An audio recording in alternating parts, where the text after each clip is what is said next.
When you watch this, you're gonna be like, that's unacceptable, or at least an unaccepted calf. When you think of some of the most iconic movies of all time, movies like The Lion King, The Exorcist, and Star Wars come to mind. And we all know how these movies end, which is part of what makes them so iconic. But it might surprise you to learn that these movies actually had alternate endings that were never released. So today, I'm going to tell you exactly how those movies almost ended. And believe me, you're gonna be like, what?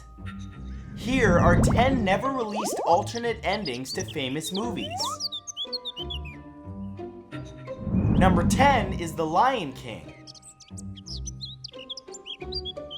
The Lion King is one of Disney's most beloved films, but few know that the original ending had a dark twist to it. The film follows a young lion by the name of Simba, whose father is murdered by his evil uncle Scar. Believing that he's to blame for his father's death, Simba goes into exile, eventually returning to defeat his uncle and be crowned king of the Pride. The film is actually based on Shakespeare's play Hamlet, and like the play, the original ending of The Lion King had a downbeat ending, as Simba and Scar struggle for supremacy up on Pride Rock while flames rage all around them. Scar finally wins the fight and throws Simba from the rock into the flames below. Poor crispy lion. Victorious, Scar laughs maniacally, not noticing the fire closing in behind him. Scar is then also burned alive, so everyone is dead. I just love a feel-good Disney movie, don't you?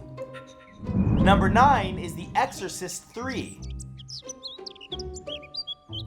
The Exorcist 3's director, William Peter Blatty, found himself in a struggle with the film's producers regarding the ending. The film follows a police detective played by George C. Scott, who investigates a series of brutal murders which are identical to the crimes of a long-dead serial killer. Soon, a man is found in a psychiatric ward claiming to be that very serial killer, back from the dead, and somehow committing his crimes without ever leaving the hospital. The producers forced Blatty to film a big-budget ending with an exorcism. However, the unseen version completely removes the exorcism and replaces it with the detective simply shooting the killer. Unfortunately, only pieces of this have been released, as the complete 35mm print of the original was destroyed by demons.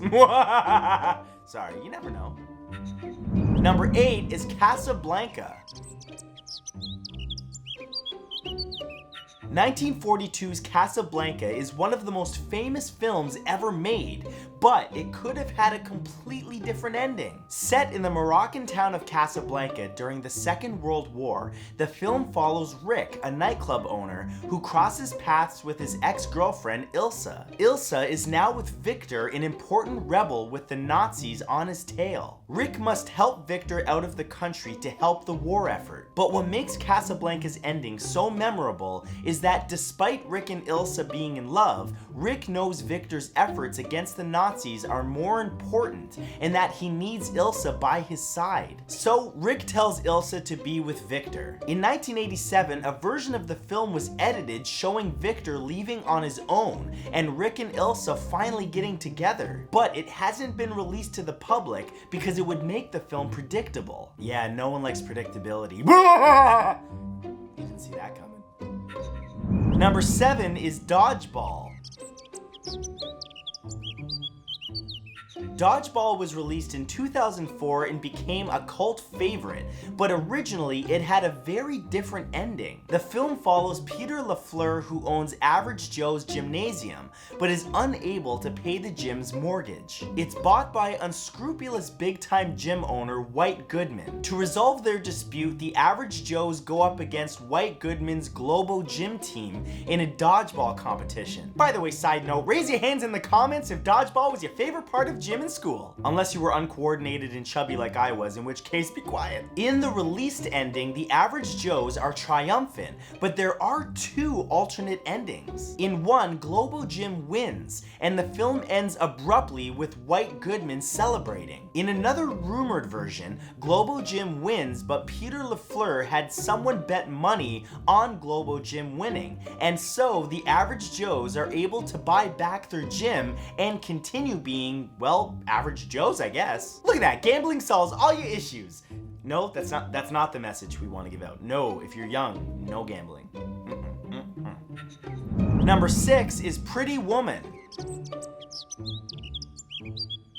Starring Julia Roberts and Richard Gere, Pretty Woman is an iconic romantic comedy, but there's an ending to this one which is about as dark as it gets. Pretty Woman follows the love affair between Richard Gere's billionaire businessman and Julia Roberts' prostitute character. At the end of the film, both go their separate ways, only for the billionaire to turn up like a knight in shining armor and declare his love. But the original version had Julia Roberts' character being abandoned by Richard Gere's and descending into the world of drug addiction. It's a great example of how a film can completely change during production, going from a dark cautionary tale about corporate greed and prostitution to a modern day Cinderella story, which is what we got. Ain't fairy tales sweet?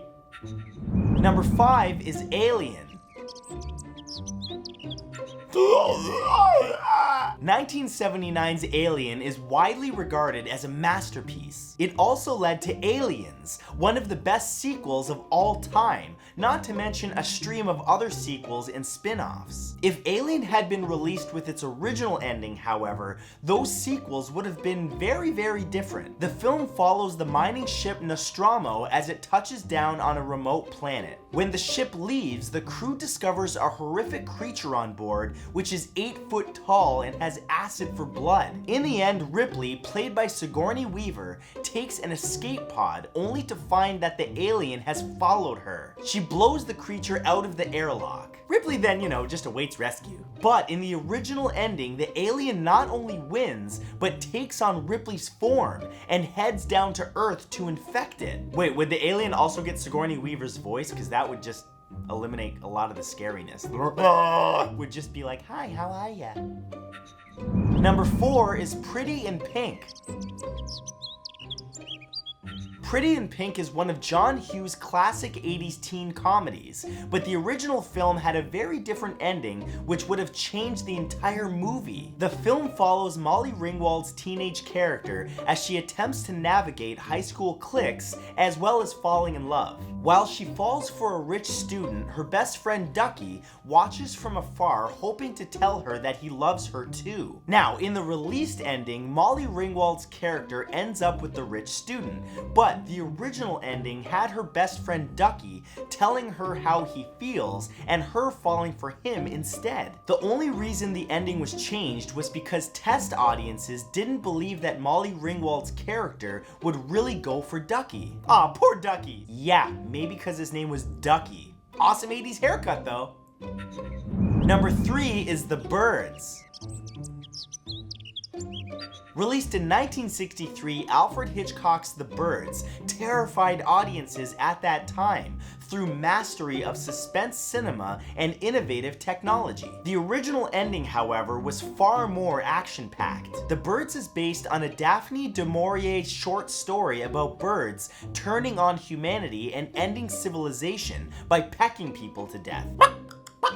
That's more of a chicken, but you get the idea. In the film, the released ending is eerily downbeat. Instead of finding out why the birds have went crazy, they just simply stop. It's a really low-key ending, but the original intention was to have the surviving characters escape in a car, and as they head out to the Golden Gate Bridge, they see that humanity has been lost. Then they're attacked by swarms of birds, escaping finally into an uncertain future. Hitchcock went with his ending instead, and for some, this is far more chilling. I actually agree with that. It's kind of like the Zodiac Killer. He just stopped one day and nobody knew who he was. He could still be out there, just like the birds.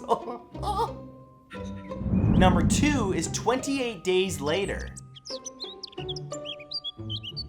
28 Days Later reinvigorated the zombie genre, but not only was the ending changed, the entire second half of the film is different. The film follows Cillian Murphy's character Jim, a man who is knocked unconscious in an accident. When he wakes up in the hospital, the world has been taken over by a zombie plague. Midway through the film, one of Jim's companions becomes infected. In the released version, he's killed and Jim and his remaining friends are taken prisoner by an insane main group of soldiers. However, in the unreleased ending, they keep their friend alive and take him to an abandoned research center where they discover that the only way to cure their friend is with a full blood transfusion. With Jim having the same blood type, he bravely sacrifices himself to ensure that the father can continue to look after his daughter. Both are good endings, but honestly, the first time I saw this, it was terrifying because there's not a lot of music and all you hear is And number 1 is Return of the Jedi. This one's gonna blow a lot of minds. 1983's Return of the Jedi concluded the original Star Wars trilogy, but it could have had a much darker ending that was eventually released. Return of the Jedi is, you know what, instead of explaining it, I'm just going to assume that you've seen the movie, because if you haven't, what are you doing with your life? Anyway, at the end of the film, Han and Leia lead a small group of rebels and Ewoks to destroy a shield generator so that the rebels in space can blow up the second Death Star. But in the original ending, Han dies. He's blown up, accomplishing his task. But hey, that's not even as dark as Lucas's proposed ending, which would have had Luke Skywalker putting on Darth Vader's mask and continuing his father's dark work. But still, I'm sure that we can all agree that both of these endings would have been better than the singing Muppets in the special editions. There's some things that you just cannot unsee.